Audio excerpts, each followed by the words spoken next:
lot to cover tonight. 3 senators were suspended without pay for improper use of taxpayers' money. And in Toronto, Mayor Rob Ford exposed by a confession long in coming. I know that admitting my mistake was the right thing to do. And I feel like 1,000 pounds have been lifted off my shoulders. After months of blaming his opponents, the media, even the chief of police, Ford admitted to smoking crack cocaine and held on to power for one more day. Our coverage begins tonight with CTV's Peter Ackman in Toronto. After months of ducking, denying, and lying about it, Rob Ford dropped a bombshell. Do you smoke crack cocaine? Exactly. Yes, I have smoked crack cocaine. Am I an addict? No. When have you Have I tried it? Probably in one of my drunken stupors. Ford says this drunken stupor happened a year ago, a time when the mayor was also coaching a high school football team. It was May when the first report surfaced of a cracked video featuring Ford. Immediately, he went on the offensive.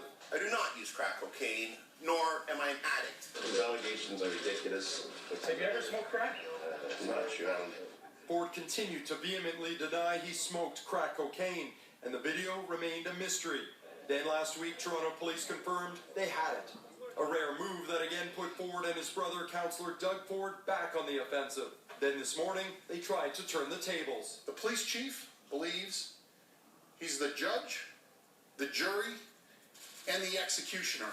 Demanding Toronto's chief of police step down, accusing him of being biased against the mayor. I'm not going to respond to any personal attacks. 2 hours later came the stunning admission and another appeal for forgiveness. All I can do now is apologize and move on. But Ford's detractors on council have heard it all before and have had enough. What else is there that he hasn't yet told us? And police say they will find out. Ford's revelations are under investigation. Whenever one of my clients commits an offense on video and then later confesses to it, there's not usually a lot of debate about whether or not they're going to charge them. Legal experts say the mayor's voluntary admission combined with the cracked video is all prosecutors need. But Ford wasn't focused on that. Just before 4 o'clock, he sent word, another press conference, to say he's not going anywhere. I was elected to do a job, and that's exactly what I'm going to continue doing. As Rob Ford tries to put this all behind him and get back to work, a judge ruled today more documents from the police investigation into the cracked video, including wiretaps, could soon be released, shedding more light on the actions of the mayor. Lisa. Okay, more to come. Peter Ackman at Toronto City Hall tonight.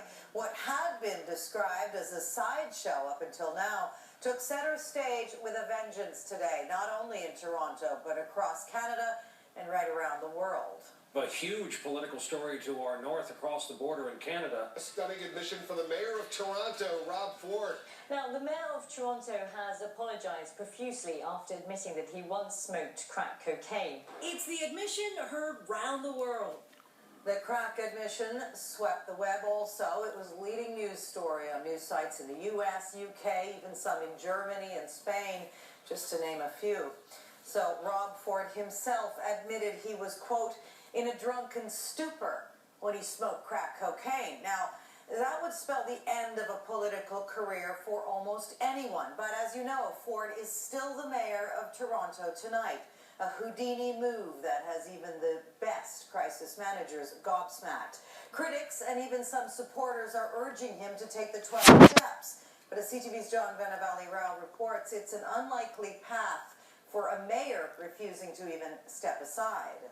What Rob Ford did today defies all laws of political gravity.